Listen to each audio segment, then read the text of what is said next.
It's a good win. There's a lot of people. It's like Woodstock, except everybody's got their clothes on. Don't eat a damn snack. You're like my wife when you get in space. You just get lost. It's ahead! Short steps are better than long steps. That's the only time in your life you're going to hear short is better than long. It's ahead! What's up, everyone? Welcome back to 614 Headsets. This is season 3. We're the weekly podcast where we say strategy meets story. We're your hosts, 3 high school football coaches from Columbus, Ohio, committed to bringing you great football content that's both entertaining and educational. Let's kick this thing off. Boys, how we doing? Season 3 is wild to me. First thing I have to say is just season 3 is wild to me because starting this thinking about it, the way we started it and everything. And I think now it's so cool the support that you get and the people that you get to talk to that you've heard throughout Central Ohio, or even not even in Central Ohio, that you've got to talk to, that's listened to our show and listened to the coaches that we've had on. And it's just, I feel like it's just a blessing that we're here today, right? And then season 3 is kicking off and we're blessed with another championship talk season 3 because all 3 of us got it. I feel like it puts a lot of pressure on next year's football season for both of us, for season 4 for the podcast. 3 years in a row. 2 years in the making for season 3, but just think back and go, all right, how was it that first episode we did where we couldn't use the right software? It wasn't working. And Crashed twice. We were going to record it off like FaceTime or something. Or like, how many times do I have to have the Wi-Fi company come to my house? Right at Wi-Fi. I was coaching from like a TV table on top of storage bins. It's crazy, man. And then here's the thing is it's easy to start the podcast. Yeah. It's hard to keep it going. There's plenty of people that come up with the idea to start one and you do it, but to keep it going. And man, it's just been so awesome. Like the relationships that have been built, like even today's guest, Coach Morrison, we literally have coached against each other. We teach in the same district. Never really became even close to each other until this podcast opened up that opportunity to, with him speaking at our clinic last year and just getting to know each other even better. And that goes for a lot of coaches like Coach Birchfield and coaches in other parts of other states, man. Like it's wild.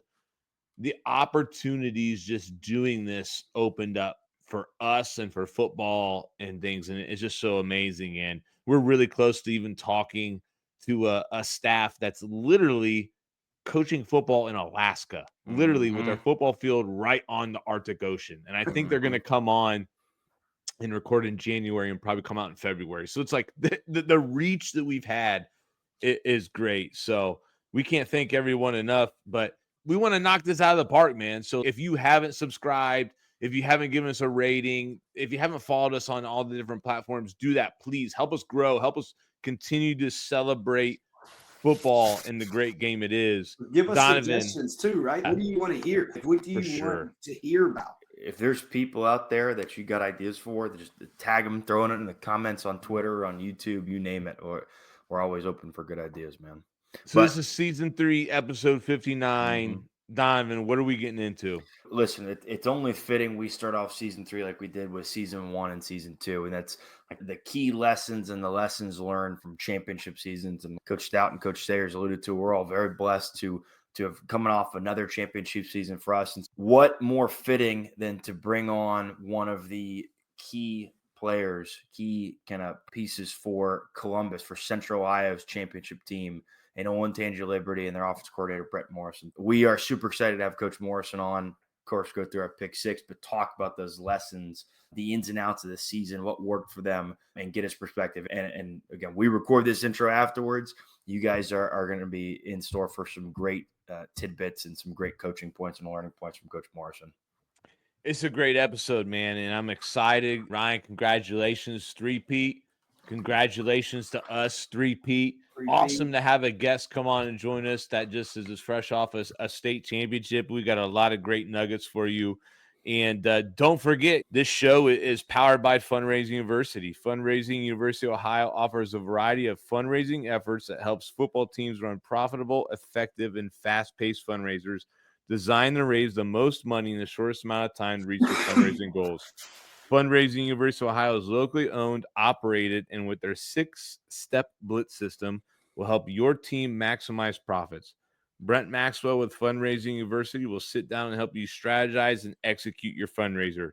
If you're interested in Fundraising University running a fundraiser for you, contact Brent Maxwell at the letter B, Maxwell at fundraisingu.net or 740-501-8946. And that information is also in our show notes and on the banner there at the bottom. So we're excited to partner with some of the best between Fundraising University, Storied Rivals, and First Down Playbook. We partner with services that we feel are the best in the game. And so if you're a coach looking to try to take your team to the next level, our partners will definitely help you with that. And you couldn't work with a bunch of finer men. So let's get into this episode.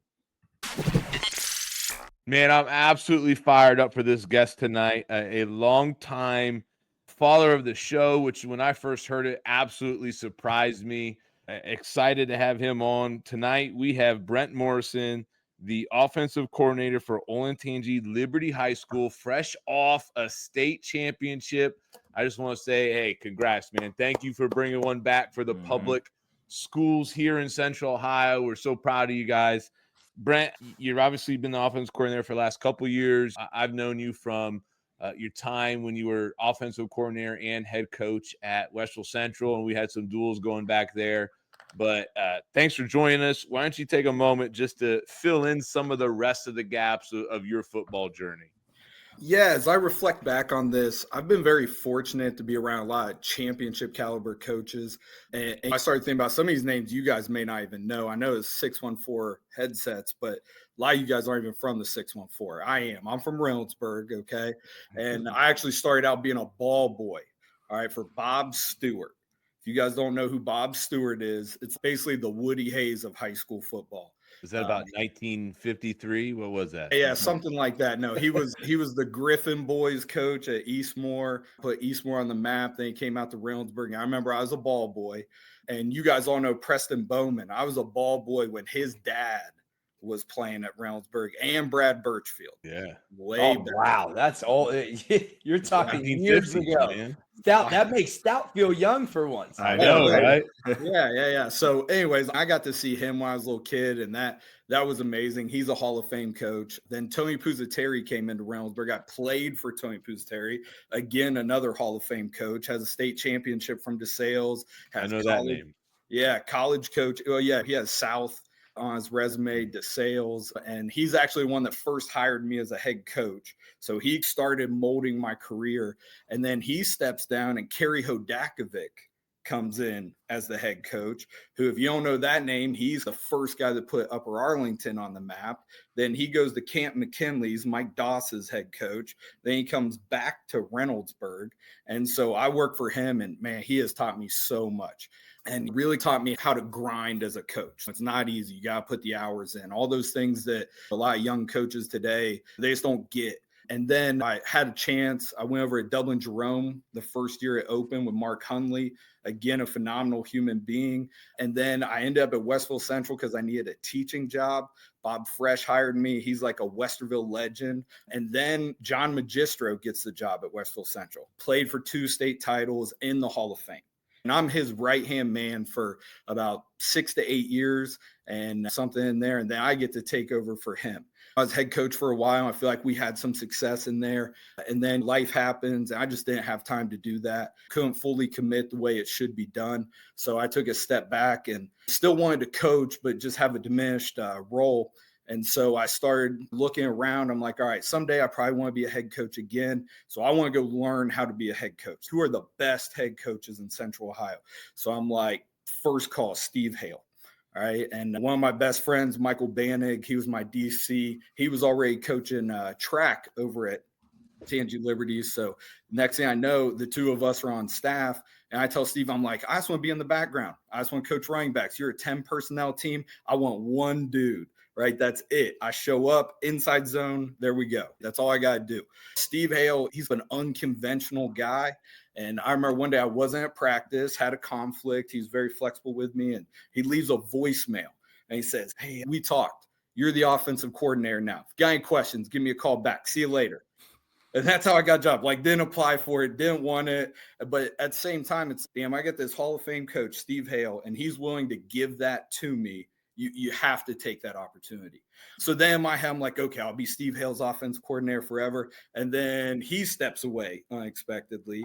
And then John Sansbury comes in, and John's been great. He's just picked up that program right where Steve left it. And then obviously has propelled it to the next level. It's been a wild ride, a lot of twists and turns, a lot of things I didn't expect. But every single one of those steps has built me to who I am and give me the opportunity this season to have one of the craziest, most fun experiences ever as a high school coach. The best experience for Brent, for me, is that we got to beat Westerville Central when I was in high school while Brent was on staff there. And yeah, I was only the offense until a couple of years ago. You've been waiting for that bullet, haven't you? Wait to say it. And to be honest, I didn't even know that. That was fascinating to learn. I've kept that behind the scenes until I got Brent on live. Don't sell yourself short, Brent. Okay. From one Westerville coach to another, we know it can be a little hard to win there with how things go. You've had a great career, but that's the football side. But let's get into this pick six segment so we can get into some fun stuff. I have no idea what these guys are going to ask, Brent. Their script is blank. I'm the only one who came prepared, but I feel like now nobody wants to put in their questions so they can get the pop value of everything. So, Ryan, go ahead and get this ad read started. The best segment of them all, the Pick Six segment, is powered by Story Rivals. Sports, media, championships, and friendships and life lessons are among the most meaningful parts of the athletic competition. They are passionate about preserving them by offering the most unique highlight experience available. Some things never change. It's season 3, and Ryan still cannot read. That's right. Story Rivals delivers your team's content with services designed to change the way you experience these unforgettable moments now and for a lifetime. Story Rivals now offers a complete team apparel and player shop customizable to your program. Contact them by email info@storyrivals.com to schedule an appointment with a member of their team, maybe even buy some Liberty State Championship gear. Ryan, go ahead. First question so we get to know this guy a little bit more. Here we go. Close to the holidays. Got to stick to a holiday in the area. What's the number one Christmas cookie for you? Christmas cookie. Oh, just basic sugar cookie, some sort of design. But I want the little kid, like niece or nephew, got a hold of the sprinkles, and it just looks like a disaster. Right? Like that. I'm taking that. Yeah, as you describe it like that, I'll take it. What about you, Stout and Donnie? What's the number one cookie you're going for at Christmas time? I'm partial for that little peanut butter sugar cookie with the Hershey thing in it. What do they call that? I don't know what those ones even are called. I don't know, but it's a staple though. Yeah, I like good sugar cookie, or if you throw in like some snickerdoodle cookies, those are good too.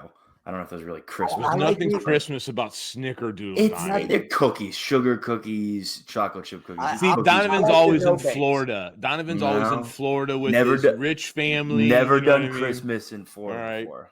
Not even Christmas there. We'll have snickerdoodles. No, it's all about the no bakes for me. Those are the money ones for me. Who's next? Go ahead, Donnie. All right, I'll keep the Christmas theme. Coach, what is the best Christmas movie of all time? Well, I was driving thinking what questions you're going to ask. And I was like, they got to ask that question, right? I feel like I have an inner Clark Griswold, so it's got to be Christmas Vacation. It never gets old. Ever. I'm with it. I'm with you. I think we've watched Elf in this house about 20 times already this year.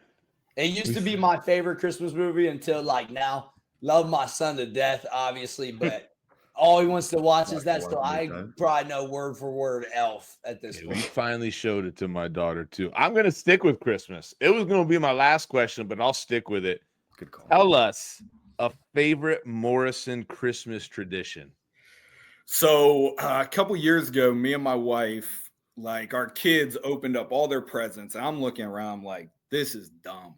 Like, I hate this. Like, we bought all this plastic crap for our kids that they're never, ever going to remember. So I was like, all right, we're done with this. We're going on vacation now. And so literally like the movie Skipping Christmas, like we don't skip Christmas, but like we go on trips and we've started making memories instead of giving presents. And it is the most amazing thing. This year we're flying out Christmas Day so we can spend Christmas with the family. Christmas Day, we're going to hit LA. Then we're on a cruise to Mexico, coming back, watching the Rose Bowl, and then spending a couple of days in LA and then coming back. And we do it every year, and it's been absolutely amazing for our family. Money must be flowing over at Liberty. Big bro. checks. Liberty must pay them Jeez. big checks when you make it a little further. Not gonna hand Got a them little any bonus extra in that money. check this year. I You like know? that. How about you guys? Either one of you have a big Christmas tradition, something you do, something you've established? Donovan, you literally just started your family and moved into a house. I don't know what you guys do. When we were younger, we would every Christmas Eve we would either do like a seafood boil or seafood cookout, or we'd go to the Denny's. We'd go to the Denny's off like close to Route 36, 37, you know what I'm talking about? Those Like, are all closed now. No, that one's not closed. But that's what we would do when we were younger. Sometimes You're we would go to proving my Denny's. point. You did travel to Florida and had a seafood boil. All right? Denny's up in Delaware, or cook the seafood at home. Ryan, what do you do, man? I think for us, right, like we're fresh into the family model, right? X being 4, us could be having this second one at any moment now. I could be logging off here. Could be now. Literally could be getting off here Yeah, anytime. Ryan could literally hop off this show at any moment now. That's how close they are having the baby. If he No does, doubt. we're changing the banner for breaking news. No, absolutely. But for us, I think really just doing the Christmas PJs, right? Like we get the matching PJs. I guess it's like a typical tradition. But then we've also said we don't travel anymore on the Christmas Day. And kind of just wanted to be about Xavier, again, spending time with him and letting him enjoy his toys and stuff. And I guess that would be our tradition. And then at her dad's house, we do the Secret Santa gift. Everybody brings a gift for $50. You could trade it twice. You roll a dice about it. Those are fun. And that's super fun, though. Those are fun. Everybody tries to take my lottery tickets. That's what I bring to those.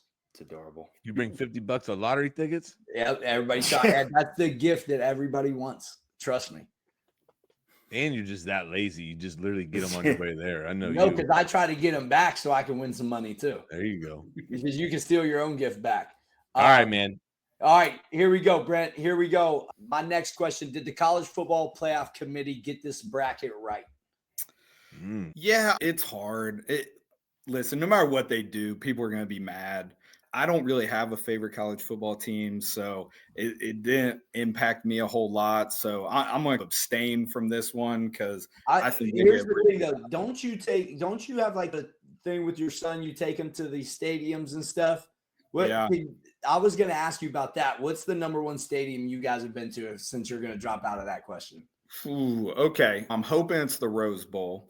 We really liked Atlanta because they hosted the Peach Bowl. That was a good one. We went down to Miami one year when it was the semifinals when Georgia smacked Michigan. That was a good one. But ultimate stadium experience, I think, was we went up when Cincinnati played Notre Dame at Notre Dame. That place was just incredible. It was one of the best college football experiences I've ever been to.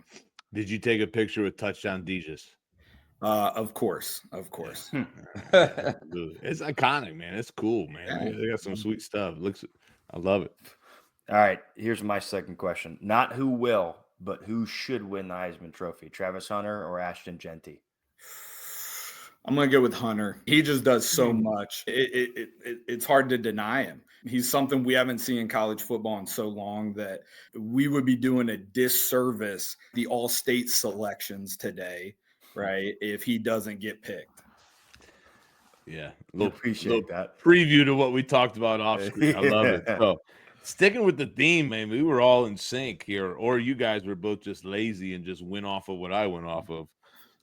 Who's your pick to win the college football championship? Oh, I think it's Oregon.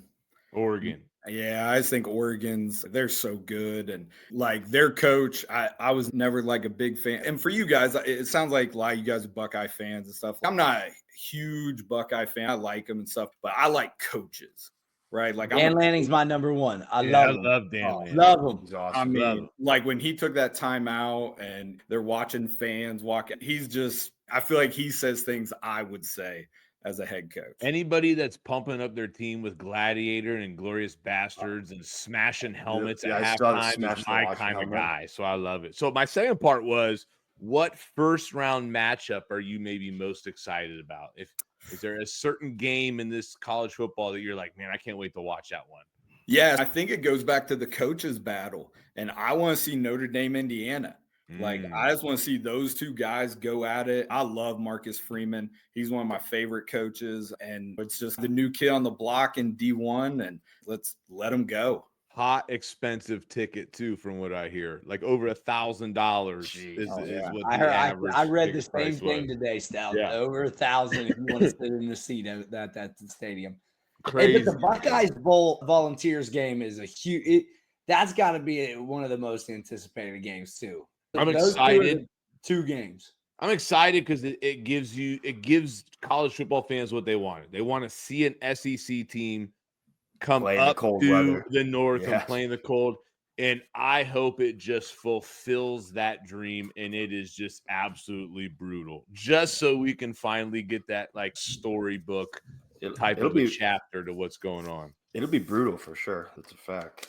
I have no hope. Great guest, Donovan. It's December 20th at 8 p.m. I hope it is. Yeah, Great job, man. No, not Good the job, weather. Donnie. No, not the weather. Real good weather, man. You are, dude. Not the weather. Brutal. Doppler 5,000 here. All right, go ahead. Hit this transition. Let's get into this.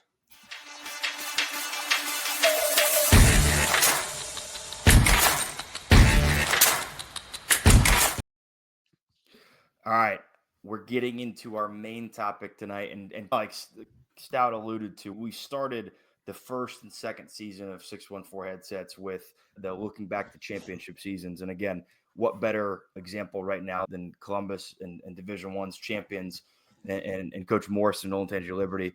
So lessons learned and key lessons from championship seasons. And that main topic tonight is powered by First Down Playbook. First Down Playbook is the nation's leading playbook and play design software. With over 35,000 professionally drawn editable team plays with notes and full playbooks start from, you'll be on your way to getting an edge over the competition. First Down Playbook could be your entire team management system with practice schedules, scripts, custom quarterback wristbands, and more. And if you use the code HEADSETS24 or mention the show, you get $100 off what's already the most affordable option in today's game. So the link's in the show notes. This is a great time after you maybe take a couple weeks or so to get some R&R, to reevaluate what your needs are. Take a look at this. This is exactly what you would need for your program at pretty much any level throughout high school or youth football. Love it, man. Great product. The way there's a lot of other products out there that only gives you a certain number of users. The way you can align your varsity program, JV, freshman, even all the way down in a youth program. You can take an entire community, line them on one system together for $600 some, right? That's crazy to me and how great it is. We love First Down Playbook. We're excited to partner with them. Coaches, check them out, mention us, and it's already going to make things more affordable for you. Coach, man, enough about us. Let's get into this, right? This is a tradition to take all of us have had some type of a championship season. We've three-peated. We've had a regional championship in there. Coach Sayers has had a three-peat in there as well. Olentangy Liberty joined us fresh off a state championship. And so we've always loved to start now at this point about just takeaways, nuggets, things we've learned in these championship runs that maybe are going to change us as coaches for the future, or maybe some nuggets other people could learn from. And so it ain't about us. It's about you. You're the belle of the ball tonight. Right? What are some of your takeaways or things from this year that you could share with us? Yeah, when you guys told me this topic, I had to reflect back on the season because sometimes you're doing things and you don't realize you're doing them. So then you got to summarize it so that moving forward, you're like, how do I repeat this? And so there were three main points that came to my mind. I'll get more specific here, but like the big thing for us, like number one, culture and fundamentals, right? Foundation. Then we had a plan for our season. Like we sat down and we said, this is how our season's going to go. And then the next thing is stay simple. And I know people sometimes like the KISS acronym or whatever. And so I'm going to break those down for you just so you can understand stuff I'm talking about. So when I talk about culture and fundamentals, like that is the bedrock of Liberty football. And earlier when I mentioned I was at Westville Central and I started picking like, where do I want to go be an assistant? I was 0-12 against Steve Hale, 0-12. And every time we got off the bus, I'm like, we're winning. Look at our team, look at their team. And how many Liberty wins are there where you're like, they got no business? And then they win.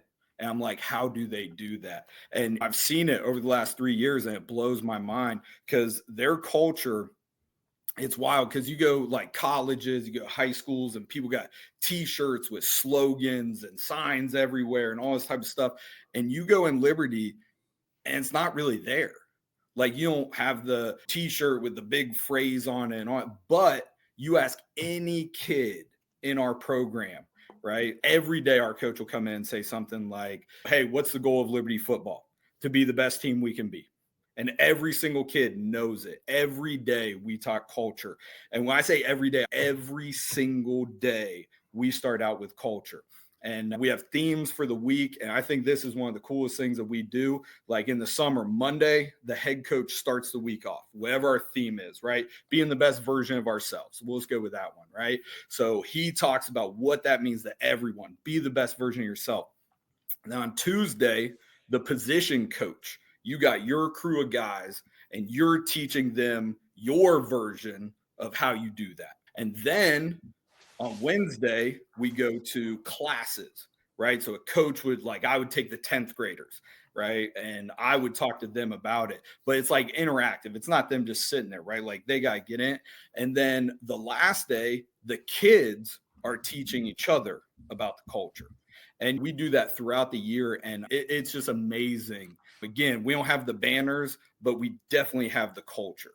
And I truly believe that's what won us all these games this year. And then when I talk about fundamentals, every day. And I don't mean offensive fun. No, like everyone on our team does 3 fundamental stations a day. And they are taught by offensive or defensive coaches. So literally like our quarterback is going through tackling stations.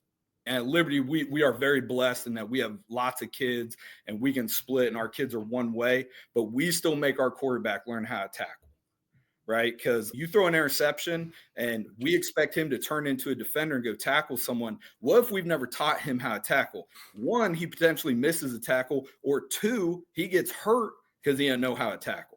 Right. And like the fundamentals that we really stress, ball security offensively, right? My coaches are teaching ball security to everyone. So D linemen are doing ball security drills and it's goofy, watch them run. And when we do these, we all know how to coach it.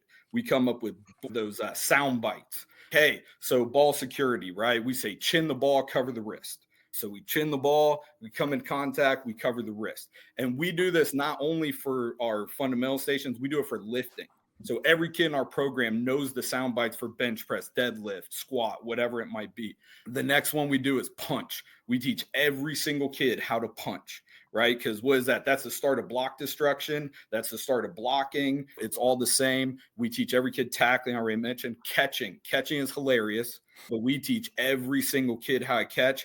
And it's amazing. Last year, how many interceptions our defense dropped. And we really drilled hard these fundamental stations. And I would say we maybe dropped 1 to 2 could have been caught interceptions this year. We probably dropped 7 the year before. We teach everyone how to shimmy. We call it shimmy, basically how to come to balance, some people call it, and then how to make contact with your shoulder. It sounds weird. Kids don't know how to do that. Right. And they don't know what to do afterwards. Right. So if it's my offensive coaches, we're learning how to block with our shoulder and work through extension. Right. And then we'll have a defensive version where they're working on contacting that shoulder and then driving into it or creating block separation or whatever it might be. So those 2 things, like every day, 15 minutes, fundamental stations all the way up until state championship. Right. 15 minutes a day. So I know you guys are a 2-platoon team, just from conversations together and just thinking about like practice organization, how that works.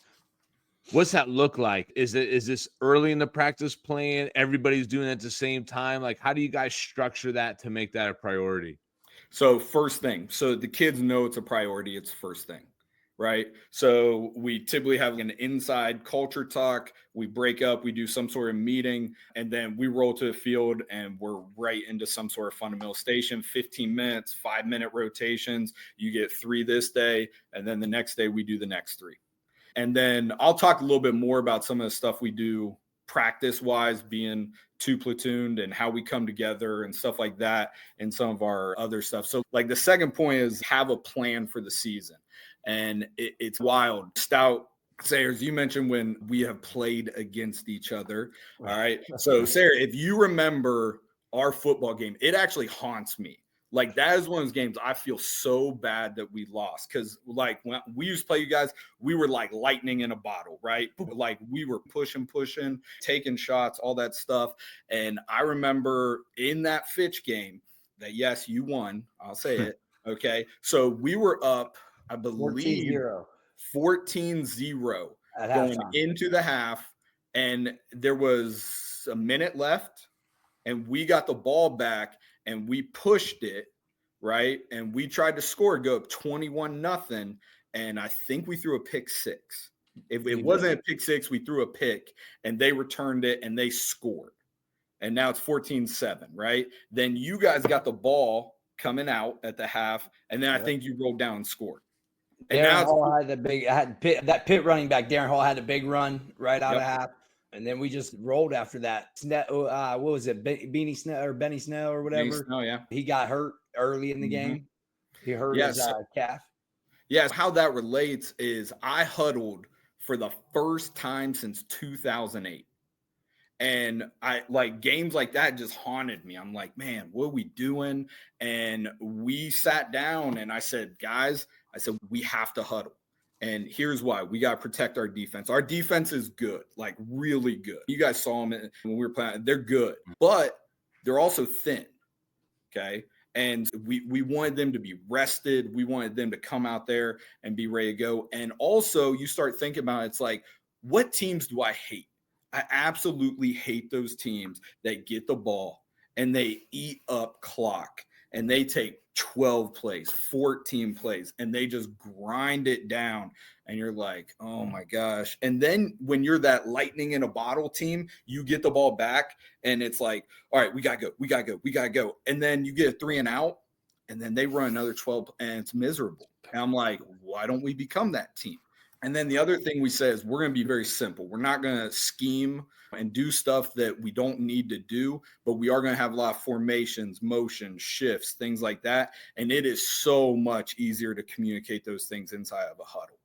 So that was one of the things. The other thing is we sat down, we said, these are the plays we're going to install. These are the plays that matter, right? These are the plays that will win us a state championship. And we made sure they were in June.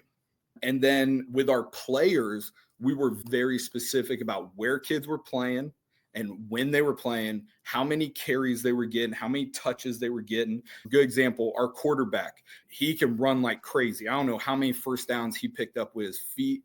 And we're like, okay, no design quarterback runs until week 6. Like none. We're going to save hits on him. Why do we want him to get hit? Right. One of our receivers, running backs, he had some injuries in previous years. We said, he's a receiver now. Get him out of here. Right. We want him for our playoff run. And then week 6, we'll start introducing him a little bit into the running back role. And then he can play a little bit of everything for us. And then as far as having a plan to what you were talking about, Kyle, with us being 2 platooned, we sat down and we said, we got to stay healthy. And so it's real tempting to get in there and just bang, and we got to make kids tough and all that. We knew our kids were tough. Like we knew what we had. It was about preserving and keeping those kids on the field. So we literally did 0 contact in practice this year. And like we would run 3rd down situations with no O-line, no D-line. It was essentially skelly third down situations. Now, while we were doing that, the O-line, D-line are off, and they're working what they need, right? So one day they're taking on double teams. One day they're doing pass rush. One day they're picking up blitzes, whatever they need to do. But we never said, all right, it's 4th and 1, best on best. Because we knew that was just a recipe for a kid to get too amped up and run through our quarterback. And next thing, our quarterback has a broken hand and his little brother's playing for us, which will be good, but he's not ready right now. And the other thing we did is we sat down and we said, who are the kids we need week 11? Right. So we looked at those sophomores, we looked at freshmen, we looked at whoever, and we said, who do we need in a package or at tight end or potentially left guard or whatever week 11? And we made sure that we developed those kids and we gave them kind of that taste of varsity time, even in our first 7-on-7 way back against South. Like we were getting those kids some varsity time, and some of those kids took it and they were great and they played for us in the state championship. And some of those kids that we thought would, they just weren't quite ready yet. And then last point, stay simple. Our offense, to give you an idea, and I hear this all the time, like formations, motion shifts, those things are really cheap. Plays are really expensive. So to give you an idea, this is in our state championship game. We ran 65 plays. That might have been the most plays we've run all year. Okay. We were averaging between 38 and 48 plays a game. Like it was wild. We were scoring like crazy. We Ryan clocked a ton of teams, right? But our huddle and our pace, and you guys play us at Gehanna, we were basically like ding, ding, ding, shot, right? And that was our mentality that we went into this is we're going to lull you for a couple plays and then we're going to go. All right. And we were so efficient at it. We weren't spending a whole lot of plays on the field, but in the state championship, we ran 65 plays. In that, we ran 26 different formation, motion, personnel packages, right? And that's a lot. That's a lot that they had to prep for. And I believe 12 of them they had never seen before, right? Like they came out of nowhere from them. But with that, we ran 4 run plays. And in those run plays, I'm counting one of our gap variations, right? So like literally inside zone, outside zone with tags. And then we ran a gap scheme and then another wedge scheme, right? Dude, you ran power on the goal line. I texted you and you said, you were like, the franchise is on the line. You're right. I texted him mid-game. I knew it because he pulled something completely out of the pocket. I'm like, look at this guy. I loved it. I literally was texting him during the game about it. I love it. And one thing I really want to drive home, and we layered this in a preparation standpoint, but that idea of like load management, right? Like you and I had that behind the scenes conversation about it, just being at professional development days and talking football together. And I thought that was like so unique because I think as coaches, we go right to like our best players get the ball. We use them from the beginning. And I think that's really unique how you and your staff laid out a plan for here's our best players. We're going to save them. We know what they can do. It's about winning, but we know what we're trying to do and accomplish on the back end. So I thought it was really cool. And then I'm with you. Like one of the major takeaways that I was just going to put down from our perspective was just game planning as a program, right? Like after we lost to you guys, which was probably the lowest point of our team in 3 years, right? Like where we were just like, man, we are at a low point. We've not been here in a while. It was the same thing. And it was literally like we had to go back to creating a game plan more as a team. And we started to huddle again. Like we never huddled before then. Like we had to go back to, we got Olentangy Orange coming in to our house, who's scoring over 50 points a game. We're 1-2. And it was, we literally rewrote ourselves and said, we're going to get everybody back in the huddle. We're going to put everybody on the same page. We're going to chew the clock. We're going to be efficient. And I think there's something about how they say football cyclical, right?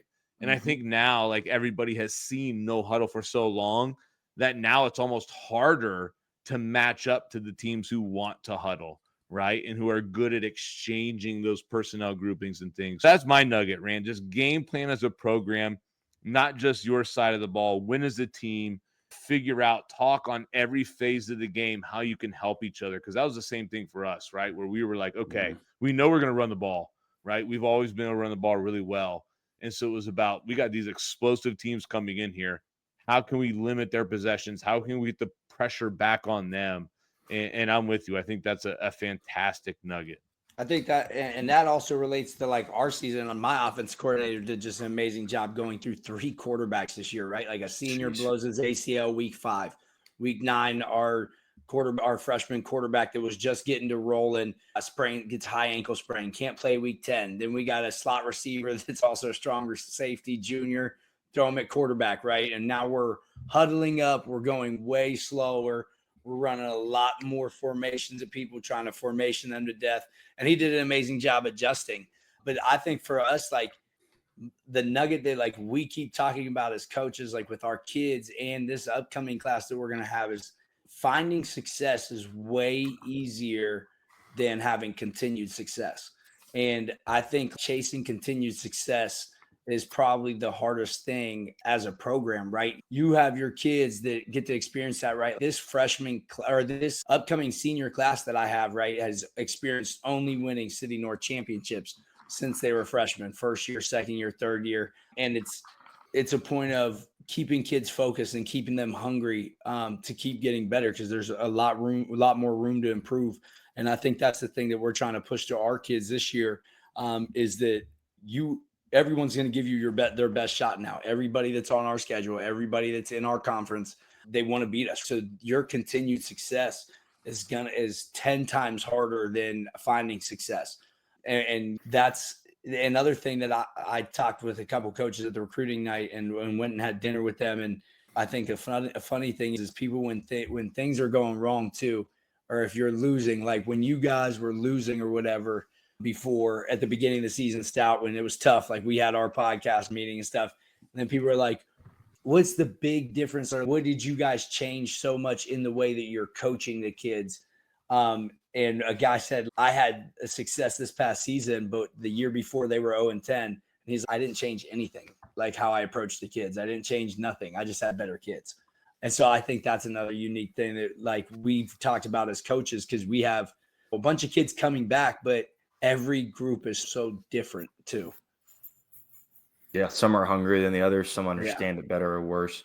Coach, I got a question for you. You touched towards the beginning. You said you thought the culture of your program was like the driving force to getting this state championship. Was there a moment, like when you think back to June, July, or preseason camp, or 2-a-days, or the first couple of weeks, whatever it may be, was there a moment where you as a staff looked and said, okay, like this can be a state championship caliber team? Was it the buy-in of the players' culture? Was it the talent of the obvious? Or was it just, listen, we've watched this talented senior class, these juniors, these sophomores work and grow up and grow older and buy in. We know this is part of the roadmap as it is.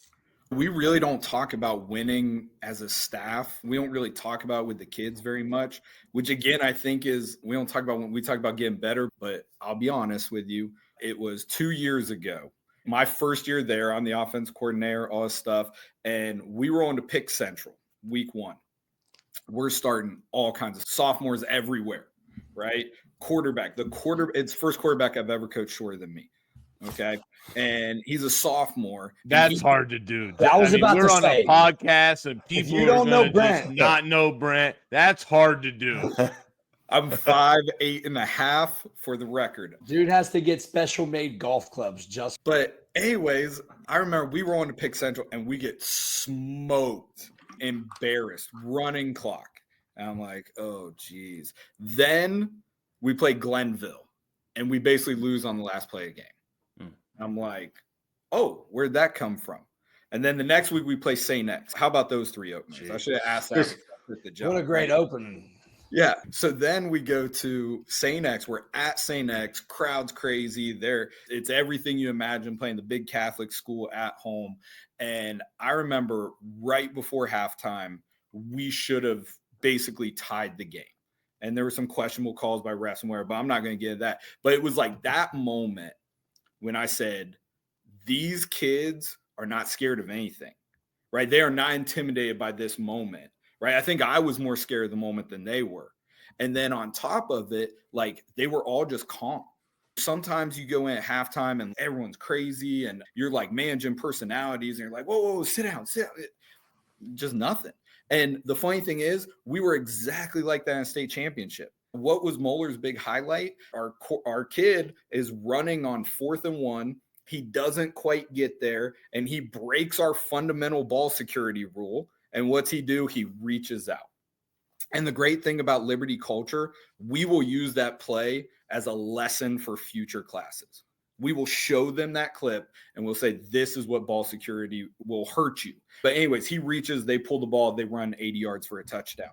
And it's right before halftime. We've been hurt by that 2 years in a row. In fact, literally on my Google Doc for 2025, it says 2 years in a row, we've reached the ball and we've fumbled in a big game. Yep. And so it's literally one of my biggest points now that there has been a track record to prove you cannot do this. It has to be an emphasis. Now you have the Liberty clip to add to it. But so I'm freaking out. Like I'm riding the elevator down at halftime and I'm like, oh, these kids are going to be a mess. Like the momentum feels like it's about to shift in their way. And literally the kid, here's the Liberty culture, right? The kid comes up to me and he says, Coach, I shouldn't have reached the ball. He said, I was looking, I saw I didn't have first down. I reached, I said, my bad.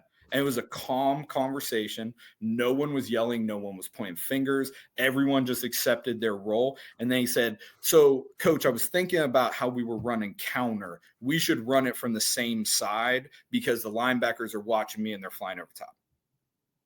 And I'm like, okay. And then I go to the quarterback and quarterback's like, hey, I really like these 3 pass concepts. Can we get to those?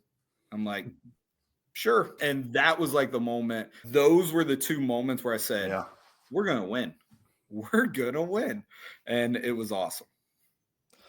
Speaking of the game, I got to know this because we've throughout the years, we've talked about this, about the area. One of my questions for you is you've played in the game, you've won the game. Do you still think it should be in Canton? So that facility is amazing. It is just top notch, right? First class. And it's just awesome because the Hall of Fame's right there. We chose not to do the whole Hall of Fame experience because our kids basically said we want it to be a normal game day. We loaded the bus at 3:00 and we rolled up there and we won and came home. We treat it like a normal game. But yeah, I think that's the place. It has to be. I don't see any other facility that has the same level of history and all that type of stuff. And I'm now 2-0 in that stadium because I beat Fitch the year after Sayer graduated there. Just putting that out there. Gets the final dig. I love it. I love it. I love it. But I wasn't there. That's why. So they missed Ryan. They needed me. Coach, what's like the point of this season 2? What's the most memorable game that you had on your guys' schedule? Could have been the playoffs. Could have been, obviously the state championship's probably it. But without that, if you take the state championship away and the championship stuff, what's just the most memorable game for you that your kids have won? So it has to be St. Ed's at Mansfield. Yeah. Because we all know as Central Ohio coaches, Mansfield is where Central Ohio teams go to die. And that is where we killed Westerville Central. I want to bring up that is where Westville Central lost to Fitch. That is where Westville Central lost to St. Edwards. That is where Liberty has lost to St. Edwards. That is where everyone goes to lose to St. Edwards, right? And when we rolled in there and they looked pretty good and they basically felt like they had home field advantage, and just winning that game, like that alone basically felt like a state championship win because it's amazing. Let's talk about what it really is. Arlen Field.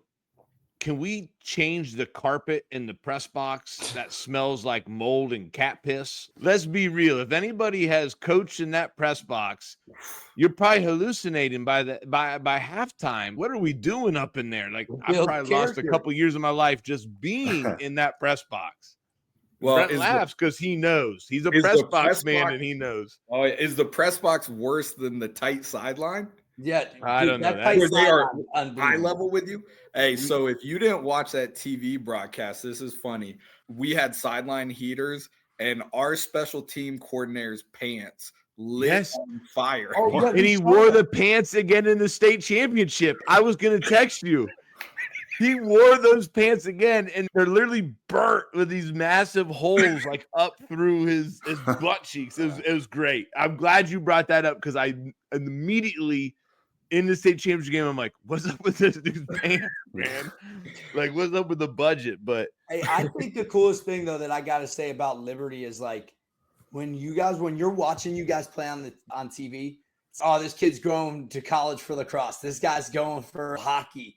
You don't have, there's some guys out there that are going to go play college football. They're going to go out there and play, but they're not like the flashy guys that are the 4 stars, the 5 stars. They're doing a bunch like, and you just don't have those guys. It just is a unit.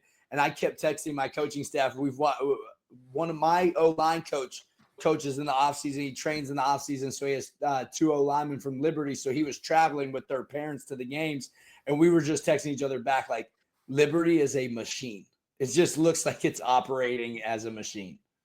Yeah, it's crazy. We don't have those caliber kids. In fact, the funny thing is there's a lot of kids that think they're that caliber and then they leave Liberty and they go somewhere else. I'm not going to throw any names out, but we played against kids this year that left our program because they thought they would have a better chance at another school. And it just blows my mind. But again, that speaks to those kids just buy in and they do what they're supposed to do. And they just make it so enjoyable to coach them because you get to just coach kids that show up ready to grind. Love it, man. That's a great way to end it. And Coach, you dropped some amazing tidbits at the beginning. I can't wait to roll some of them highlights out and just summarize some of those because I think they're fantastic. Ryan, go ahead and wrap us up, Big Cat.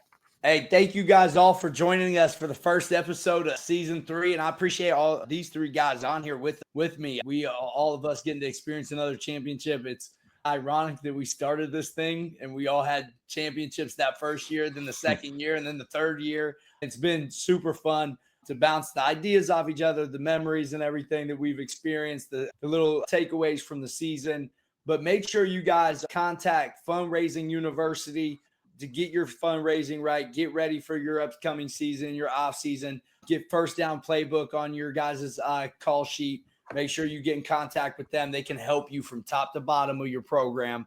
And make sure you guys get a hold of Storied Rivals if you're a championship team and you need some championship shirts or you're looking to get some videos done. But make sure you follow, subscribe, and we appreciate you guys. Absolutely, man. Coach Morrison, appreciate you, brother. Congratulations. Thanks for coming on, and thanks for being an awesome guest. I appreciate what you guys do for Central Ohio football. It's awesome. Appreciate it, Coach.